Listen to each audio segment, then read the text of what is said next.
Puede que Putin sea corrupto, ¿qué político no lo es? Pero no tiene nada que ver con la degeneración que existía con el alcohólico y usurpador Boris Yeltsin, cuyo mandato provocó el surgimiento de los oligarcas rusos y abrió al país a especuladores internacionales que literalmente saquearon buena parte de su riqueza. ¿Alguien lo recuerda? The Washington Post señala que Rulex.net es una versión de Wikileaks, pero en realidad no la dirige Assange ni nadie relacionado con el grupo. ¿Cómo es eso posible legalmente? Según Raw Story, una publicación supuestamente contraria a la guerra, izquierdista y liberal, el sitio se inauguró en enero del 2011 y pedía a los rusos que comenzaran a enviar información sobre corrupción pública. En los mensajes diplomáticos estadounidenses publicados por el Wikileaks de Assange, Rusia se tachaba de Estado mafioso y los medios de comunicación estimaban que las ganancias anuales de los oficiales del gobierno a partir de los sobornos rondaban los 300.000 millones de dólares. Una vez más, ¿a quién ayudan esas acusaciones? Medios de comunicación de masas S.A. No obstante, ninguna revolución de Wikileaks puede tener éxito sin el ingrediente clave que ha posibilitado todos los acontecimientos históricos más importantes, el papel de los medios de comunicación privados de la manipulación de la opinión pública. El mayor obstáculo hacia el descubrimiento no es la ignorancia, es la ilusión del conocimiento, y tal como dijo Walter Lippmann en su obra titulada La opinión pública, las noticias y la verdad no son la misma cosa. Thomas Jefferson observó una vez que es mejor tener un periódico sin gobierno que un gobierno sin periódico. La prensa libre en cualquiera de sus formas desempeña un papel indispensable a la hora de hacer el gobierno responsable frente al público, pero los medios de comunicación no pueden llevar a cabo esta tarea si ellos mismos forman parte del sistema dirigente. Los autoproclamados elitistas como Rockefeller que se entretienen planeando el futuro supuestamente en nombre de toda la humanidad. No obstante, mucha gente aún se inclina a desechar que tales alegaciones sean conspiratorias o bien meras coincidencias. La élite en el poder nunca conspiraría para consolidar el poder económico y político a escala global. Muchos europeos reaccionaron de forma similar cuando oyeron afirmar a ciertos alarmistas externos a la prensa mayoritaria que los elitistas habían creado un mercado común entre ellos para convertirlo poco a poco en el gobierno de Europa. Ahora que el mercado común se ha convertido en la Unión Europea tras una serie de pasos y la Unión Europea ha comenzado a socavar los poderes políticos y económicos de las que en su día fueron naciones europeas soberanas. La usurpación de poder que en su día se consideró absurda ahora se considera un hecho. Pero esa usurpación de poder no habría tenido éxito sin la complicidad de los magnates de la prensa a ambos lados del Atlántico, que reflejaron las manifestaciones tempranas de la Unión Europea como un acuerdo de libre comercio, proporcionándole una colaboración protectora para sus homólogos de la élite política. En primer lugar, a la gente se le dijo que el Tratado de Lisboa no es el mismo que el Tratado Constitucional original de la Unión Europea. Eso es una descarada mentira, especialmente ante la declaración de Valéry Giscard d'Estaing de que todas las propuestas anteriores estarán en el nuevo texto, pero estarán ocultas y disfrazadas de alguna manera. A continuación, el gobierno argumentó que en el Tratado de Lisboa ya no es constitucional y por tanto no requiere un referéndum. No obstante, lo que no se puede negar es que el tratado establece una presidencia permanente de la Unión Europea, un ministro de Exteriores de la Unión Europea, diversas extensiones de la mayoría cualificada en el voto, cambios dramáticos en el sistema parcerage o de escalera que permite al Consejo de la Unión Europea ampliar sus poderes de forma unilateral. Y tal vez por encima de todo lo demás, en la Carta de Derechos Fundamentales, el significado legal precisó que los abogados gubernamentales del Ministerio de Exteriores han admitido que es imposible de conocer frente al Comité de Escrutinio Europeo de la Cámara de los Comunes. Orígenes de la élite mediática. El control de los medios de comunicación ha sido un objetivo de la élite globalista a largo plazo. En febrero de 1917, el congresista Oscar Callaway llevó a cabo una declaración en las actas del Congreso en la que describía los orígenes de lo que él denominaba la combinación de periódicos. Conforme a su relato, los intereses bancarios de J. P. Morgan y sus aliados reunieron a 12 hombres en los escalones más elevados del mundo de la prensa y los emplearon para seleccionar los periódicos más influyentes de Estados Unidos y determinar la cantidad suficiente de los mismos para controlar de forma general la política de la prensa diaria en el país. Tras una lista inicial de 169 periódicos, los 12 hombres redujeron su número. Finalmente, el conciliábulo resolvió que solo era necesario adquirir el control de 25 de los periódicos más importantes.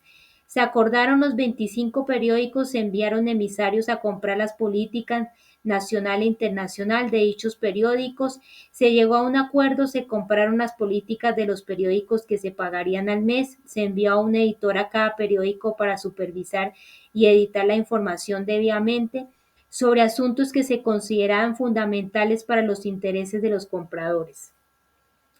Esta concentración de propiedad y poder reduce la diversidad de voces en los medios de comunicación, puesto que las noticias caen en manos de grandes conglomerados con participaciones en muchas industrias que interfieren en la recogida de las noticias por conflictos de intereses.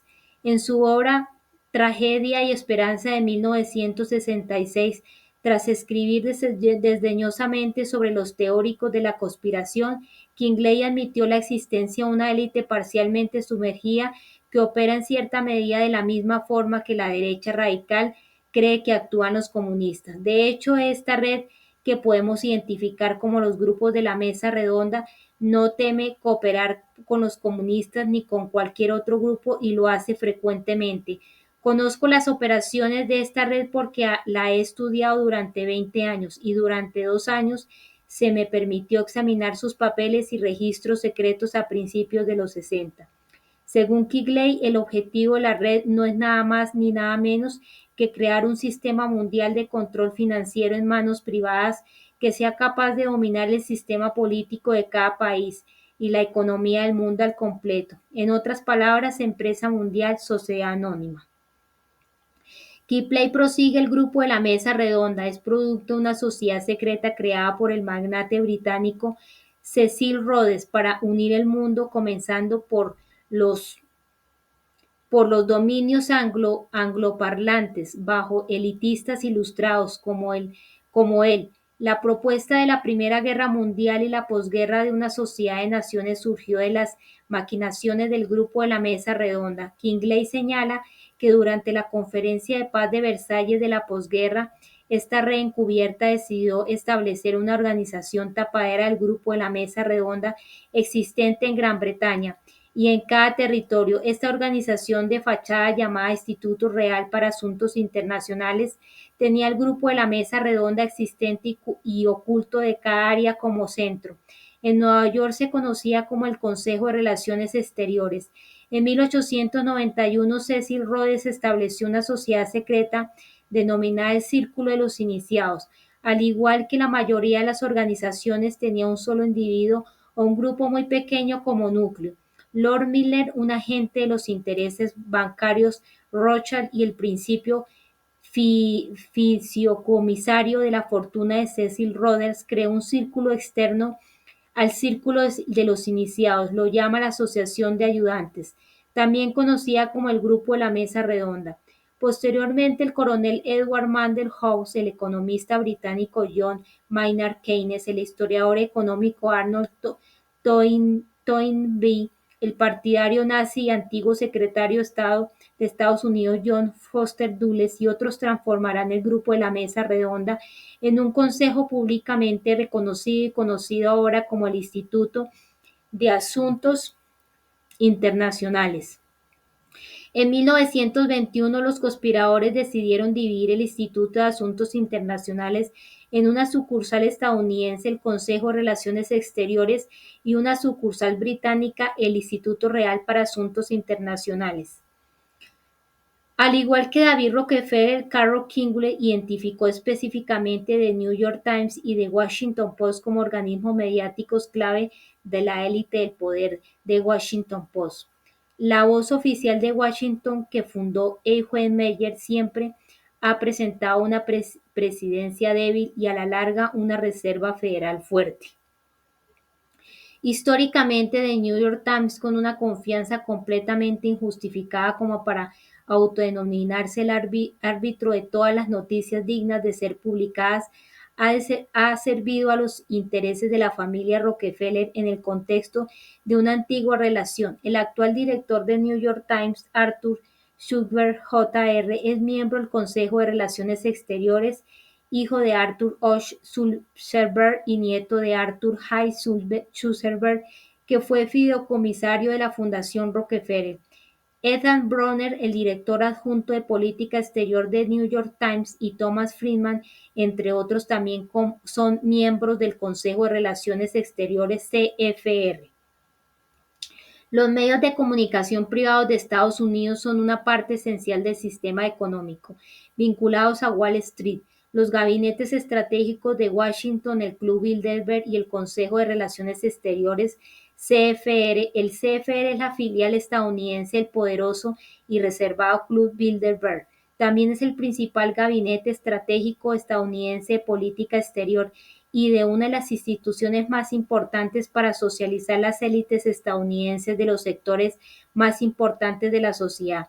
Los medios de comunicación, la banca, el ámbito académico, el ejército, la inteligencia, la diplomacia, las empresas, las ONG, la sociedad civil, etc., donde trabajan juntos para obtener el consenso sobre temas fundamentales relacionados con los intereses imperialistas estadounidenses en el mundo. Como tal, el CFR establece a menudo la estrategia para la política de Estados Unidos y ejerce una influencia enorme dentro de los círculos políticos, en los que jugadores clave casi siempre proceden de las filas del mismo CFR. El antiguo presidente del CFR, Sir Winston Lord, hizo una observación interesante cuando dijo que la Comisión Trilateral no dirige el mundo en secreto. Eso ya lo hace el Consejo de Relaciones Exteriores.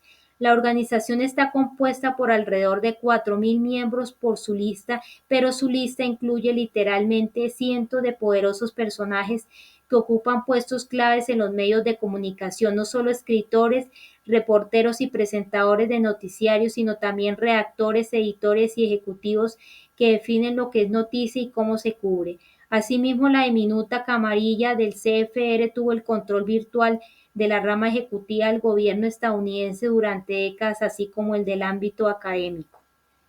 En su disertación del 30 de octubre de 1993, titulada Periodistas de la clase dirigente, el defensor del pueblo de Washington Post, Richard Howard, explicaba cándidamente cómo controla el CFR los medios de comunicación periodísticos.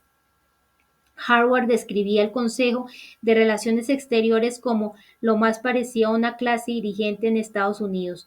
Sus miembros son personas que han gestionado nuestros asuntos internacionales y nuestro complejo militar e industrial durante más de medio siglo. Tras enumerar los puestos ejecutivos que ocupan entonces los miembros del CFR, Howard proseguía: lo que resulta claramente moderno en el Consejo en la actualidad es la implicación considerable de los periodistas y otros personajes de los medios de comunicación, que suponen más del 10% de los miembros. El redactor del editorial, el redactor adjunto del editorial, el editor ejecutivo, el editor jefe, el editor de asuntos exteriores, el editor de asuntos nacionales, el editor de la sección económica y financiera, y diversos escritores, así como la ahora difunta Katharine Graham, la propietaria principal del periódico, representa a The Washington Post como miembro del Consejo. Observaba Howard. A continuación describía la representación del CFR. Entre los propietarios, los directores y el personal editorial de otros gigantes de la prensa de New York Times, The Wall Street Journal, Los Angeles Times, la NBC, CBS, ABC y muchos otros, estos pesos pesados de los medios unidos, sino que ayudan, de los medios no solo analizan e interpretan la política exterior para Estados Unidos, sino que ayudan a crearla.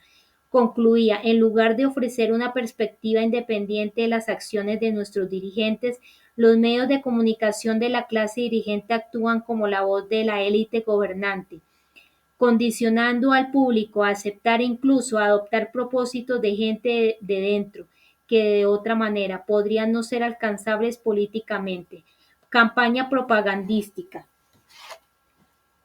Incluso en la era de Internet, la blogosfera y otros artefactos de nueva generación para la difusión masiva de la información, los diarios de Times y The Washington Post, ambas empresas pertenecientes a Bilderberg y al CFR, marcan la pauta para la mayor parte de la cobertura informativa, definiendo temas y estableciendo los límites de la opinión respetable.